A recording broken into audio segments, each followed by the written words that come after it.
advertising experience.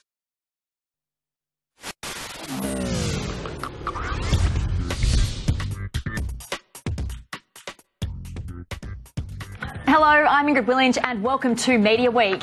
Ahead on the program today, Food Wars, the court case between 7 and 9 over Hot Plate, while the 7 Network also scales back its show, Restaurant Revolution.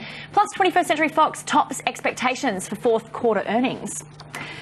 But first, News Corp last week launched a suite of new advertising products in order to keep up with the ever-changing media landscape.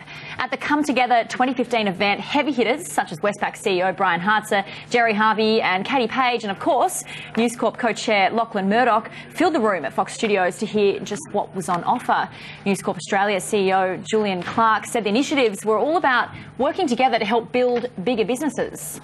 Our business has always been built on the success of building other businesses. Big advertisers that we've had, I've been around the paddock a few times, you only retain them if in fact you're helping build their business. So that's our point of view. What can we do for big marketers to make sure that they've got they're working with them? A new product called News Connect was launched, and the company will team up as well with Quantium to supply key data to advertisers. But I think the biggest one of the bigger innovations that we saw tonight was our partnership with Quantium. News Connect, powered by Quantium, allows our customers to get a one-to-one relationship with their customers at scale, and that's a very powerful proposition.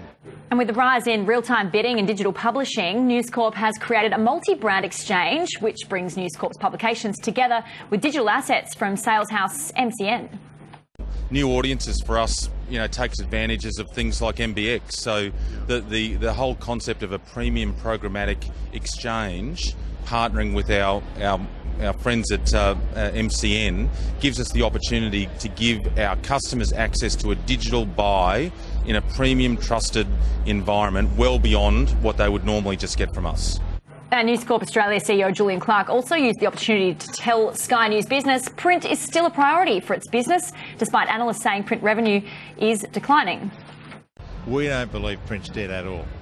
I can tell you from inside our organisation, the print revenue that we build, whether it be circulation, and the model's pretty good. You get a lot of people prepared to spend $1.40 a day on a newspaper, or we're selling, we've got 300,000 digital subscriptions now, $6 a week. So just as dedicated to print than you ever were?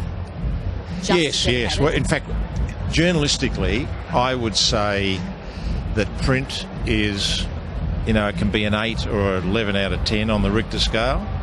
It is still the most powerful thing that you can do. And for more on those announcements, News Corp Australia Director of National Sales, Shad Pajami, joins us now in the studio live. Shad, thank you so much for joining us on the show today. So you moved from a media agency back to ad sales at a challenging time, I could say, for News Corp Australia. What's the last year been like? It's been very interesting and good. When you say challenging time, I'd say it was a time of opportunities, and all the noise that I heard from the individuals that I spoke to and the execs and the management team prior to my joining was very encouraging. So I would say it was more a time of opportunities, and I think that last year has seen some of those opportunities come to fulfilment, and I suppose that's what last Thursday night was about. Tell us about some of the highlights of these 3 products, News Connect, MBX and News Corp Studios. I guess you've probably been working on some of this stuff nearly all the time you've been back? Yeah, they didn't start on Wednesday and come out on Thursday. Would you like me to start with? Yeah, we'll start News Connect. Yeah, just tell us a little bit about that. So News Connect, powered by Quantium, I suppose is our foray into data and working with big data for our clients.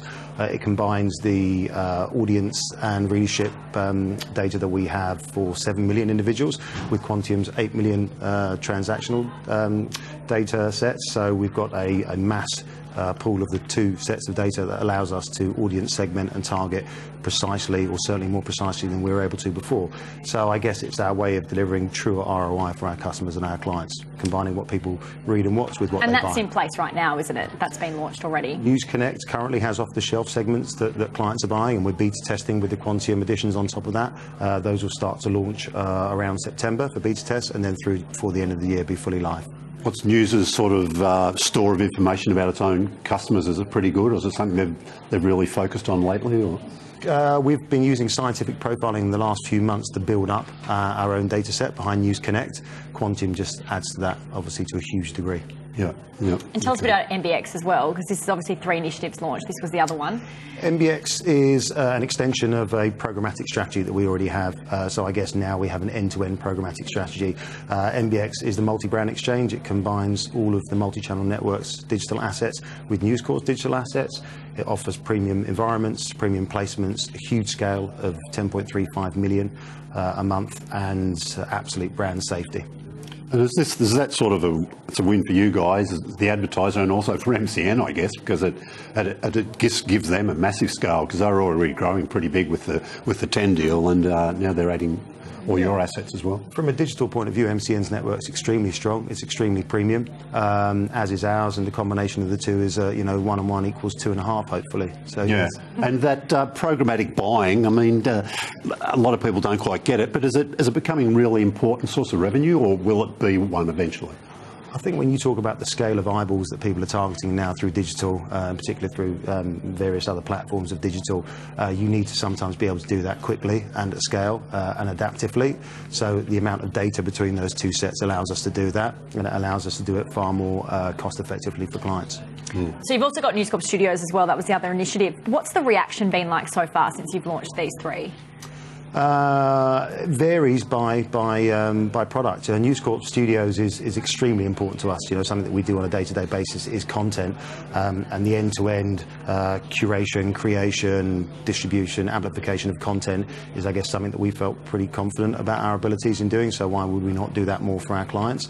To an extent, we've been doing that. We've just created a shop front window to allow advertisers to come in and work with us on that.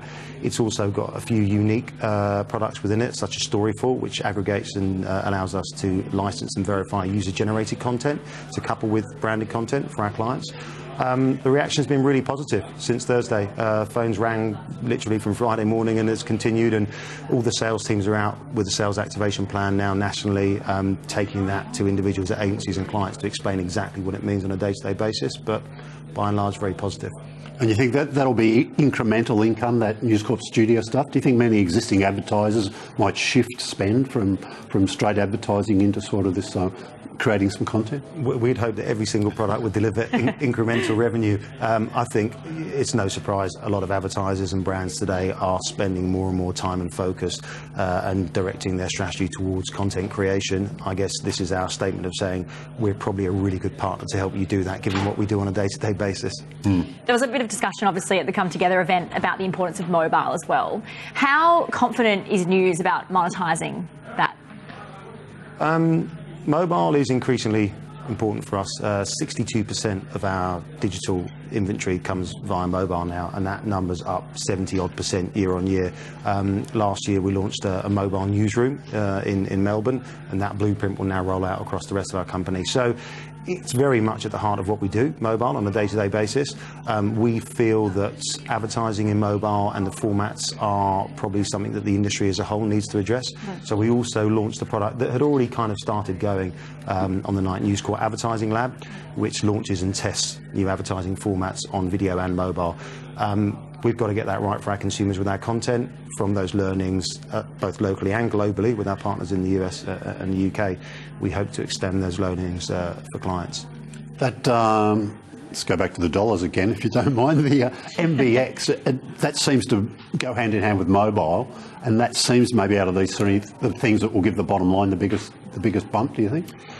Will mobile give us the bottom line? And I think monetisation of audiences in mobile is something that everyone that's involved in media is having to get better at. All publishers are seeing more and more audiences move to mobile, more content is being consumed via mobile. Not, I would add, to the detriment of other digital audiences, but it's seeing exponential growth. So it's something we have to focus on. And as I said, if the industry gets it right, then it will be fruitful times for everyone. Well, it's interesting talking about all this, because obviously Julian Clark told us just last week about the resources that the Murdoch family give News Corp employees in order to sort of get these new offerings off the ground. What's your view on that? How important is that in getting these offerings? I think, like every business, News Corporation and its exec team take a very clear and pragmatic view on what to invest in and what not to invest in. I think everything needs a strong business case behind it. Certainly, there's no reluctance where we see opportunity to ambitiously invest, and I've seen nothing but that since I've started. And, you know, to my first point, that's what I felt we were delivering on Thursday night. Yeah, you said there's some of this is already out in market. You talked about a lot of support on the evening for these initiatives. When can you step back and look at it and think, okay, we need to tweak this, or this one's not working as well? Is it going to be 6 months? Will it be a year? When do you really need to see some results?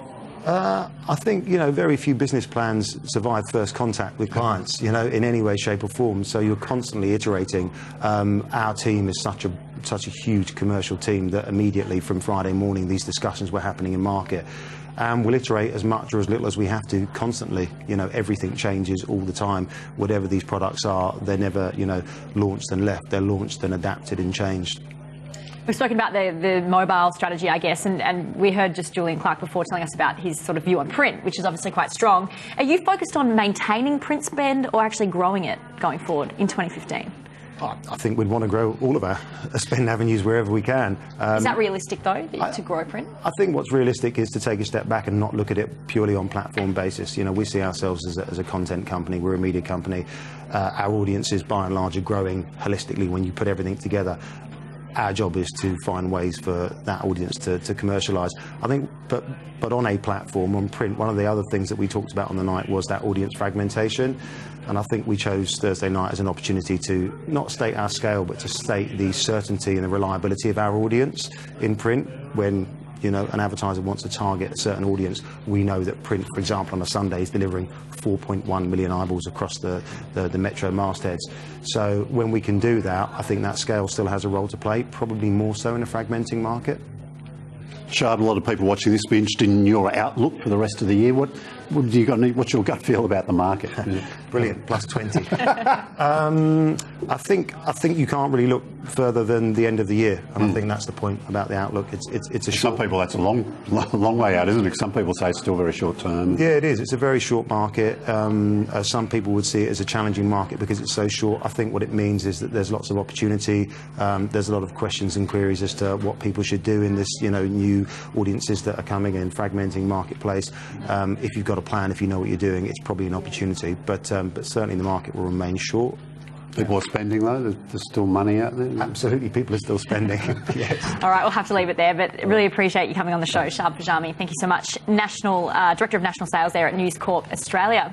We do have to take a quick break on Media Week. Coming up next, the battle's moving outside the kitchen for Nine's Hot Plate with a legal challenge. From 7, we'll bring you all the details on that next.